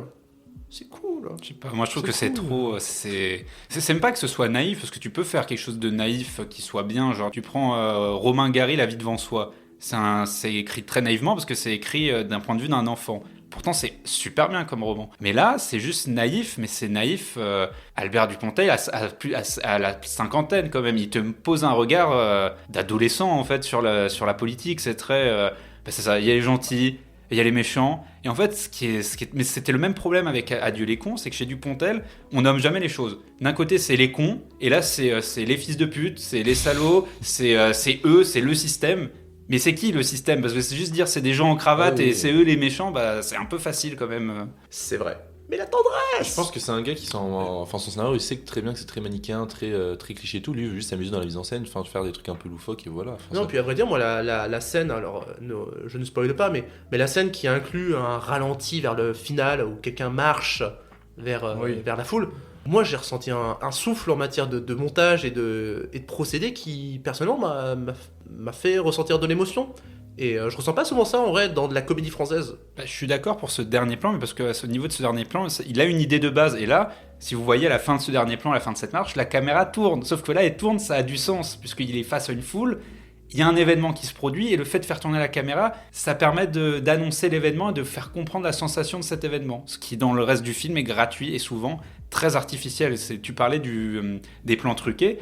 Bah, c'est ça, en fait, on a toujours l'impression, on n'a jamais de décor naturel, tout est faux, on a l'impression d'avoir du fond vert partout. C'est pas grave. Je trouve ça moche. Et justement, est-ce que... Ça a coûté 33 millions d'euros, ce film. Non, attends, 33 millions. Moi, j'ai 13,2 annoncé, moi. Moi, j'avais 33 millions. Ah bah, on n'a pas les mêmes chiffres. Bah, je me suis peut-être gouré, mais si tu me dis 13 millions... 13 millions 2.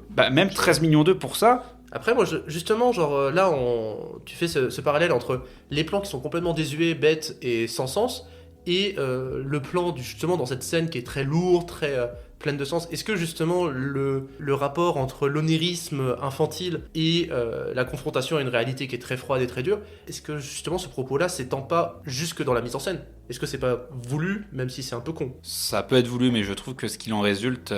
Après, voilà, on pourrait aussi dire de la même manière, Dupontel veut faire un film anti-système. Or, il n'y a pas plus dans le système que Dupontel. Je veux dire, c'est un réalisateur césarisé, c'est un réalisateur... Enfin, si tu vois les critiques presse, à part la presse un peu spécialisée, type Première, Critica de Cahiers, qui le démonte, et quelques journaux type Libé ou Le Figaro, globalement, tout le monde dit que c'est un très bon film. Oui, mais c'est pas lui qui décide la réception du film. Mais justement, ce que je dis, c'est que c'est ça, on pourrait se dire que c'est le mec qui est dans le système, et du coup, vu qu'il est anti-système, il fait exprès de rendre un film moche, inconfortable, etc., pour montrer qu'il serait contre le système. On pourrait le voir de cette manière-là aussi. Je peux comprendre. Vous vouliez dire?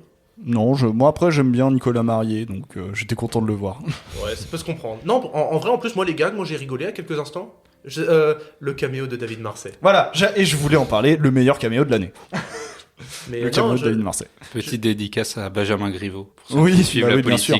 Mais moi, j'ai souvenir d'avoir rigolé, mais je sais plus c'était quel gag. Mais c'était surtout l'acolyte là, du coup, de Cécile de France. Ouais, du coup, Nicolas Marié. Ouais, voilà.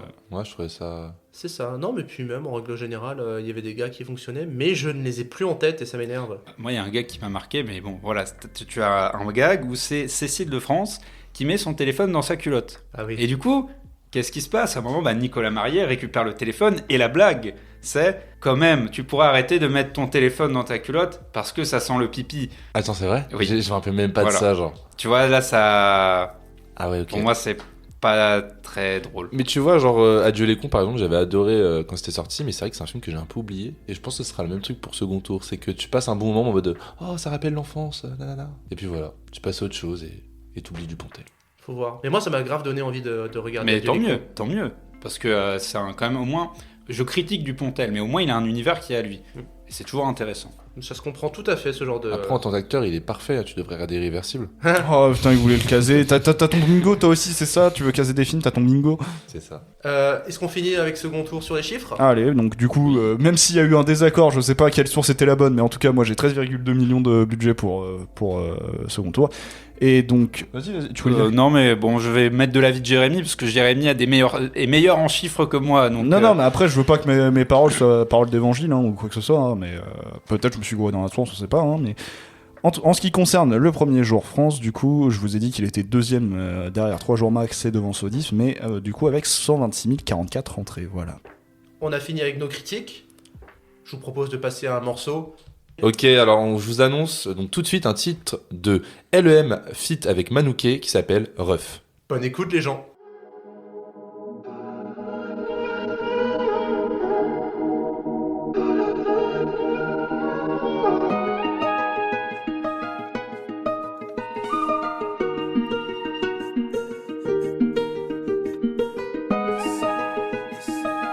C'est ce qui se Je repense à tous ceux qui sont restés. La couleur du deuil est dans ma peau. À nos tours du monde qui ne resteront que des rêves. Je crois bien que le grand amour c'est que entre rêves. Je repense à tous ceux qui sont restés. La couleur du deuil est dans ma peau. Regarde la daronne, elle savait rien. Même quand j'ai tout pris, j'en veux encore. C'est ton cœur qui choisit sa maladie. Deviens pas l'honneur est une langue morte. Je voulais sortir de force de la chrysalide. Là j'ai coupé aux larmes dans la cristalline. Je te raconte les débords d'une vie citadine où l'habit du moine fait pas son christianisme. Je vois les 8 violonnistes sur le Titanic. Y a-t-il quelque chose que je ferais pas par intérêt? J'arrive devant chez toi et ton interprète. Blessé auras-tu cette mentale atonie? Attends pas quelqu'un au chevet de ton lit. Toi tu prends tout ce qu'on te donne, t'es comme les toilettes. Expliquer pourquoi c'est aussi dur. Tu contractais le bras avant la piqûre. Tu faisais la mentale avant l'habitude. Tu t'es endormi au lieu de rêver. Mon corps supplie, ma tête ordonne. Moi je voudrais jamais de tes pardons. Même quand j'ai tout pris, j'en veux encore. Regarde nos darons, elles avaient rien. Eux ils nous voyaient comme des vauriens. Je repense à tous ceux qui sont restés. La couleur du deuil est dans ma peau. À nos tours du monde qui ne resteront que des rêves. Je crois bien que le grand amour c'est que entre rêves. Je repense à tous ceux qui sont restés. La couleur du deuil est dans ma peau. Regarde nos darons, elles avaient rien. Même quand j'ai tout pris, j'en veux encore. Mais où est-il le prestige? Si quand tu regardes derrière toi, tu tapes que des esquives. Au-devant de tous tes vestiges. Gros, tu me donnes le vertige. Si demain je suis roi, j'ordonne qu'on te fustige. L'humain est très glauque en toute introspective. Préfère demeurer tout au creux de sa bêtise. Rechigne à faire face aux idées subversives. La terre est détruite dans tant d'histoires fictives. C'était mieux avant donc on rétrospective. Sauf que c'est devenu une philosophie. Beaucoup trop le disent comme parole d'évangile. En même temps c'est sûr, j'oublie qu'aujourd'hui on brise nos valeurs comme on change de chemise. Je repense à tous ceux qui sont restés. La couleur du deuil est dans ma peau. À nos tours du monde qui ne resteront que des rêves. Je crois bien que le grand amour c'est que entre rêves. Je repense à tous ceux qui sont restés. La couleur du deuil est dans ma peau. Regarde la daronne, elles avaient rien. Même quand j'ai tout pris, j'en veux encore. C'était LEM, Ref. Il est en feat avec qui? avec Manuké. Manuké, c'est Fletty. Bah ouais, trop stylé. Ouais. GG Fletty, tu passes à la radio. GG Fletty, tu passes à la radio, wesh. Et on reste dans la musique, les gars, parce que je vais vous faire un petit quiz. Un petit quiz de BO de film. Le truc, c'est que j'ai sélectionné des groupes et des artistes musicaux qui ne se font pas de films à la base. C'est-à-dire, c'est pas des compositeurs de musique de film, mais ce sont des musiciens, des groupes de rock, des choses comme ça. Et ça leur arrive de faire des BO de films. Alors à la base, je voulais vous faire deviner si ces artistes avaient fait, oui ou non, des BO. Sauf qu'en fait, tout le monde fait des BO. Genre tous les artistes musicaux font des BO. Du coup, je vais vous donner des noms de groupes d'artistes musicaux et vous devez deviner pour quel film ils ont fait de la musique. Ok, donc vraiment l'album est fait pour le film, c'est pas... C'est ça, ils ont fait un album de film quand même. Ah, carrément. Classe. Donc si je vous dis, on va compter les points. Si je vous dis Daft Punk, Tron Legacy. Oh, il était long. Il était long à venir. Je vais être encore nul à ce jeu. Ok, tu notes les points ou... Ouais, on va noter les points. J'attends 2 films pour Phil Collins. Tarzan. Oui. Tarzan. Frères des ours. Fred, il a 1 point. Jérémy 2. J'y croyais pas. Prince. Oh putain. Non, c'est trop Prince, il a fait la musique, l'album d'un film dans lequel il joue. bien. Ouais, je me connais tellement pas. Et c'est même le nom de l'album, c'est le nom du morceau. Oh là là. Purple. Oui. Purple Rain. Oui, bah. Ouais, Oui, il l'avait, Julien l'avait. on partage le point. C'était Allez. Non, je lui donne, attends. C'était Purple Rain, le légendaire morceau Purple Rain. Voilà. Ouais, C'est une musique de film de base. Et le clip que vous trouvez sur YouTube, c'est un extrait du film. D'accord. Adèle.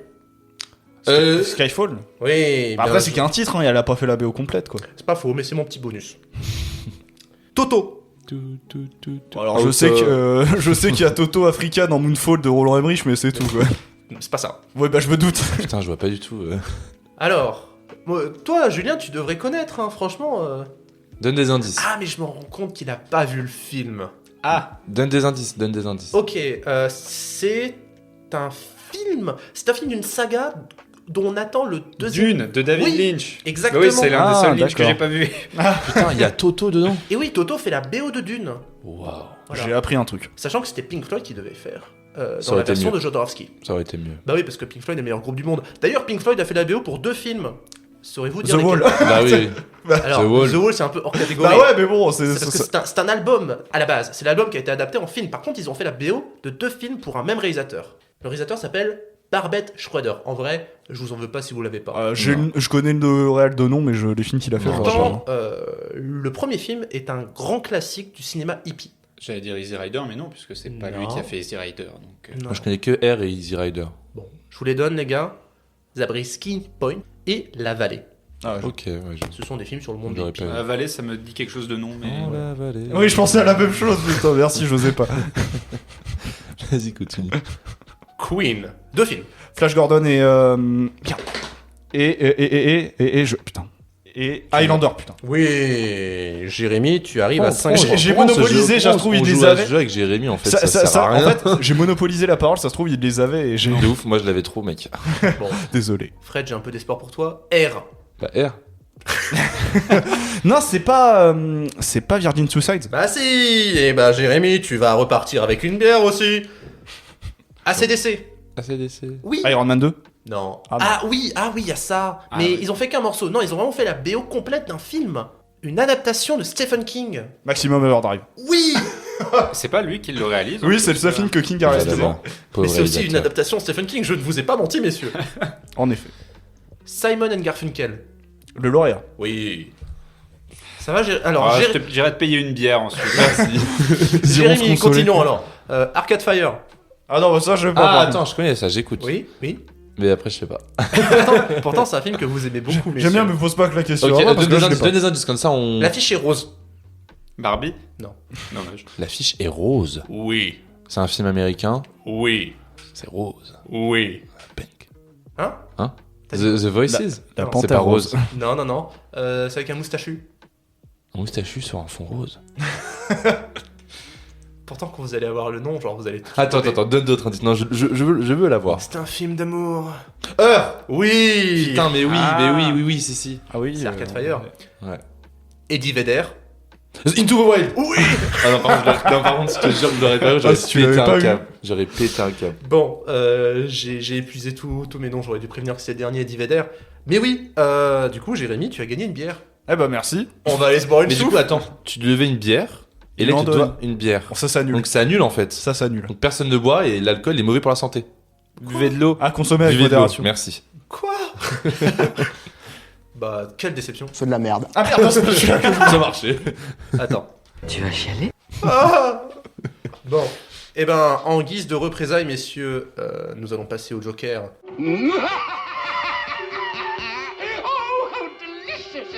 Et le Joker, c'est moi qui le choisis. Oh. Et oui, parce que le Joker, le principe, c'est que l'un d'entre nous a le droit de balancer le sujet qu'il veut, quand il veut. Non, pas quand il veut. Enfin, Au Joker. C'est au moment du Joker. Oui. Et j'ai décidé de parler encore de musique, parce que je suis un obsessionnel de la musique, du Si rock. tu parles de Pink Floyd, je me casse. Non, je rigole.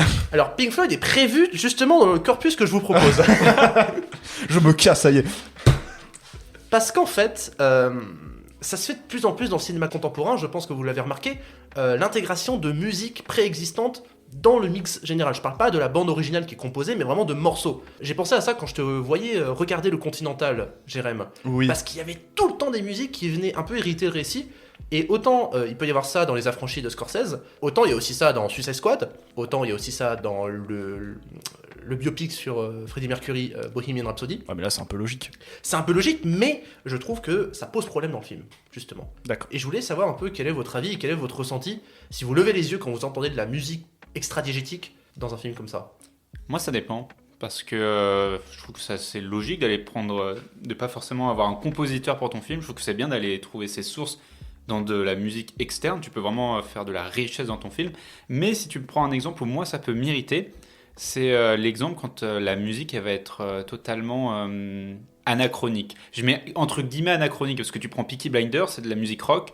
Mais ça marche avec le caractère des personnages. Scorsese, c'est de la musique rock, mais c'est pareil, on en parlait avant, ça te donne la vivacité, etc.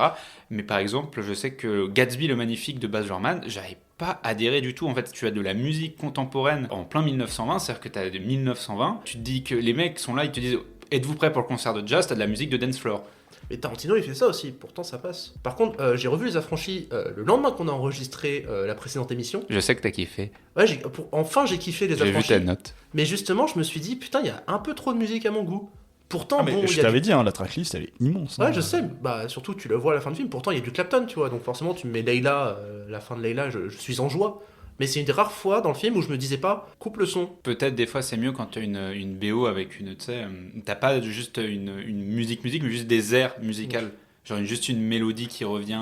Ouais. Ça dépend, je pense, du type de film. Bah, Si tu regardes un on film, en parlait, le lauréat, c'est un peu ça, hein, avec Simon Garfunkel. si tu regardes un film qui a genre pas vraiment, qui est pas fondé sur son scénario, mais plutôt la mise en scène, c'est hyper cool d'avoir plein de musique. Tu vois, moi je pense à Waves, qui est genre génial. Regardez Waves, film à 24, très peu connu. Bah tout le film en fait est une sorte de playlist, c'est-à-dire que t'as du Tame Impala, du Frank Ocean, du Radiohead, du Animal Collective et tout. Il y a plein de trucs. Et genre tout le film en fait est pas vraiment, c'est pas l'intérêt du scénario, mais c'est vraiment que du mouvement, que des gros plans. Le mec qui a fait ce film, il était apprenti de Terrence Malick. Du coup, il aime vraiment beaucoup filmer le mouvement. Du coup, je pense que utiliser des films un peu comme ça avec des grosses playlists de plein de musiques préexistantes, c'est cool. Mais effectivement, sur un film qui a un bon scénario, qui est bien construit, genre du Scorsese par exemple, t'as plein de musiques préexistantes, bah c'est chiant quoi. Alors moi, c'est pas tant le fait, comme Julien, que ce soit forcément anachronique. Moi, ça me dérange pas. Si c'est anachronique mais que c'est pertinent, je m'en fous. C'est quand c'est facultatif. Quand la musique, tu pourrais l'enlever, ça change rien au film. Ouais. Tu vois, je vais te prendre 2 exemples qui m'ont marqué et les mettre en comparaison. Je trouve un film où c'est ultra pertinent, où c'est la base du scénar, c'est Baby Driver, et l'autre, où c'est totalement facultatif, ça en devient un effet de jukebox, c'est Cruella. Cruella, il y a des moments où je suis en mode, mais arrête avec ta playlist en aléatoire. Mais vraiment, t'avais à peine une musique qui s'arrêtait, t'en avais une autre qui enchaînait direct derrière, et j'étais en mode, mais arrête ton Spotify en aléatoire. Ne mets pas de musique pour compenser le fait que ta mise en scène n'a aucune saveur. Voilà. Oui. Ça me rappelle le premier Suicide Squad, en fait, c'était aussi ça. Et ce qui est encore plus. Le premier Suicide Squad, c'est qu'en plus, c'était un élément marketing, la musique. Le fait que t'avais une BO ultra contemporaine. Je sais plus, il y a qui honnêtement sur la BO. Bohemian Rhapsody a littéralement sauvé Suicide Squad grâce à la bande-annonce qu'il y avait eu sur Bohemian Rhapsody. J'avais envie, moi. Ouais, c'est ça. T'avais une énorme BO et ça en faisait le truc marketing. On de regarder, vous allez retrouver plein de musique, c'est pop, c'est contemporain. Puis ça a été un peu amené par les Gardiens de la Galaxie, mais qui aussi le faisait judicieusement parce que c'était intégré au récit. Mais quelque part, moi je trouve que, pareil, les Gardiens de la Galaxie, il y en a trop. Mais je pense que moi, ce rapport-là que j'ai à la musique, c'est dans mon attente du film. C'est-à-dire que quand je vais voir un film comme, effectivement, Baby Driver ou Pink Floyd, The Wall, c'est que le principe même du film repose sur cette présence de la musique. Et au-delà d'aller voir un film, je vais voir de la musique, en fait. Tu vas voir des films vibe un peu. Ouais, et puis franchement, bah voilà, quand tu vas voir Pink Floyd The Wall, quand tu vas voir Tommy Daewoo, c'est des films qui sont pensés pour... La mise en scène est davantage pensée pour supporter la musique que l'inverse. Sauf que si, comme dans Cruella, tu dis la musique sert simplement à compenser un manque artistique, là ça devient drastique. Pour moi, c'était ça. Pour moi, là. Par exemple, et c'est pas le seul. Je dis Cruella parce que c'est le film où ça m'a marqué. Mais très clairement, c'est pas le seul. Ces dernières années, on en a eu pléthore des films qui utilisaient des musiques pas à bon escient et qui étaient juste là pour dire hey, regardez, on a mis cette musique là, tu vois. Enfin, cette année, je pense à The Flash par exemple. Cette année, je crois qu'il a fait ça. Il me semble qu'il y a 2-3 fois où j'ai dit mais la musique préexistante elle était pas nécessaire, enfin voilà quoi. Vous pensez quoi par exemple de Drive? Bah c'est vachement bien Drive. Par rapport au fait que le film joue bien avec ses musiques quoi. Ça joue aussi sur les émotions en plus, les musiques de Drive. Puis les musiques sont composées pour le film. Et les quelques films et quelques musiques préexistantes elles sont très bien sélectionnées après oui. Mais voilà, je pense à celle-là. Et moi j'avais envie d'étendre ça au-delà même du trailer parce que par exemple dès qu'il y a un gros film de studio qui se fait, ils se sentent obligés de mettre de la musique. Ah oui. Tu veux que je reparle de ma déception que j'ai pas entendu Dream On sur ce Creator, c'est ça alors qu'il était dans la bande-annonce? Il y a ça, mais par exemple, dans le trailer de The Flash, il y avait Time de Pink Floyd. Je me souviens que dans celui des Gardiens de la Galaxie, non, c'était dans Ant-Man 3 où t'avais Goodbye Yellow Brick Road de Elton John. Systématiquement, t'as cette présence-là de morceaux remixés un peu bizarrement en mode épique. Et moi, ça me donne pas du tout envie de voir le J'avais film. trop la haine pour Boys the Fred. Goodbye Stranger. Ah bah voilà. J'étais tellement à fond sur ce film, et grâce à la musique en fait. On a cité 4 films de cette année, les 4 films, les trailers, ils te sortaient des musiques de pop années 70, hein, parce que c'est le cas. Donc au final, tous les films qu'on ait cités, on les a pas trop appréciés. Hein. Si, attends, Boys Afraid. Bah t'as adoré Boys Afraid toi. Non. Boys Afraid, non. Voilà. Non, j'ai bien aimé The Creator. Oui, The Creator, ouais, ok, oui, bien sûr. C'était quoi les Gardiens de la Galaxie si j'avais bien Si, aimé. ouais. Bon, en vrai, je dis de la merde. Mais en tout cas, il est vrai que je suis d'accord avec toi. En plus des putains de bumper trailers, on a la manie de foutre des musiques préexistantes qui parfois ne sont même pas dans le film. Tu vois. Aucun rapport. Il y aura une cohérence. Il y aura une cohérence sur le fait que quand t'as la musique dans la bande-annonce, t'as la musique dans le film. Bon, pourquoi pas. Mais là, t'en mets juste pour ponctuer ta bande-annonce. Et je crois que cette mode vient justement du fait du carton de la bande-annonce de Suicide Squad. C'est vraiment. ça. Mais je trouve que de toute façon, aujourd'hui, on sait plus faire de bons trailers. Tous les trailers sont calibrés sur un cahier des charges. Mais D'ailleurs, t'as une vidéo YouTube qui est super bien. Ouais. C'est comment sont... je sais plus comment elle s'appelle exactement, mais en gros, c'est comment sont faites les bandes-annonces actuelles de blockbuster. Et en gros, il te met aucune image, mais il te met juste du texte avec ce qui devrait être et le son qu'il devrait y avoir. Et tu te rends compte que oui, les bandes annonces maintenant elles sont faites comme ça en fait. Après, tous les trailers des années 90 étaient faits d'une même manière aussi. Oui, avec la voix. Mais tu sais que ça Bruce peut... Willis dans le continent méchant. Mais tu sais que ça peut... Moi, je trouve que t'as des bandes annonces, ça flingue des films, en fait. Des films qui veulent justement garder un certain mystère, etc., sur leur intrigue ou sur leurs acteurs, leurs personnages. Les bandes annonces, vu qu'elles sont pas gérées par le réal, en fait, c'est même pas le studio, c'est une commande qui est faite à un prestataire qui va s'occuper de ta bande annonce. Et le but, c'est de vendre. Et forcément, ça peut te niquer un film totalement. Alors j'ai l'impression que ça dévie un peu sur les bandes annonces le sujet, mais juste vite fait. Ce qui en vient au fait aussi deux fois d'avoir des morceaux de films complets qui sont dans la bande annonce, mais qui sont pas dans le film final. Je pense au Règne animal qui a été annoncé. Le prologue, ouais. Qu'on a vu. C'était un prologue ou un épilogue Un épilogue, excuse-moi. Ouais, c'est un épilogue qui n'a pas été montré au cinéma, mais qui a été montré que lors de sa diffusion à Cannes, mais dont il y avait des extraits, dont il y avait des images dans la bande annonce, tu vois. D'accord. Puis on avait aussi, on parlait du Dupieux, du coup Dupieux c'est bien un peu ces bandes annonces du coup, parce qu'il n'y montrait rien du tout, on comprend rien du tout, on sait même pas ce qui va se passer dans le film. Tu critiquais, mais c'est bien, non? Mais bon, faut donner envie quand même, ça reste un argument, faut que ça reste un argument marketing. Non. On a dévié, mais en vrai c'est intéressant. Oui. Voilà. Merci. Moi j'ai pas grand chose à rajouter, je suis content d'avoir balancé le pavé dans la mare. Non mais vraiment les réals, vous m'écoutez pas, mais s'il vous plaît, écoutez une minorité de spectateurs qui ont envie de vous dire, qui ont envie de vous dire, arrêtez de foutre des musiques préexistantes si c'est pas nécessaire. Voilà. Si c'est pas pertinent, si vous y avez pensé en amont et que vous voulez faire une scène où vous voulez vous éclater avec la mise en scène, avec le montage par rapport à une musique préexistante, faites-le. Mais si c'est juste pour dire oh j'aime bien la musique, je veux la mettre, ne le faites pas. Mais je veux de l'argent moi. Ils vont te répondre ça, mec. Des fois le silence vaut mieux que le bruit. Oui. Voilà. C'est de la merde. Merci salaud. Ouais. Bref, pour moi le sujet est bon. Et merci beaucoup, c'était très intéressant comme débat, merci. Tu donnes ta carte Joker à qui pour la prochaine fois? Je pense que je vais la filer à... Oh Fred, il a très envie, mais